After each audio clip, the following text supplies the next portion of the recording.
ఎట్లా ఇంత విభిన్నమైన లైన్లోకి వచ్చి పడ్డారు మీరు? అంటే నేపథ్యంలో ఎక్కడా సినిమా లేదు కుటుంబంలో, మరి మీరు ఎట్లా ఈ లైన్లోకి వచ్చారు? ఏంటంటే చిన్నప్పుడు సరదా డ్యాన్సులు చేసేవాడినండి. ఓకే. అయితే మళ్ళీ కాలేజీలో నాకు హాలిడేస్ ఇచ్చినప్పుడు ఏదైనా ఖాళీగా ఉంటే ఎందుకని చెప్పి డ్యాన్స్ ప్రాక్టీస్కి వెళ్ళా. డ్యాన్స్ నేర్చుకుని మళ్ళీ ఇంకా మా మామయ్య హైదరాబాద్ వస్తే ఇంకా హైదరాబాద్ వచ్చేసి అప్పటి నుంచి ఇంకా రాకేష్ మాస్టర్ దగ్గర ఒక 8 years అసిస్టెంట్ చేశానండి, డాన్సర్గా అసిస్టెంట్గా. ఓకే. ఆ తర్వాత స్టార్ట్ అయింది. ఎట్లా ఇంత విభిన్నమైన లైన్లోకి వచ్చి పడ్డారు మీరు?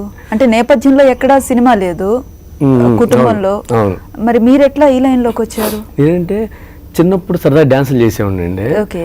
అయితే మళ్ళీ కాలేజీలో నాకు హాలిడేస్ ఇచ్చినప్పుడు ఏదైనా ఖాళీగా ఉంటే ఎందుకని చెప్పి డ్యాన్స్ ప్రాక్టీస్కి వెళ్ళా.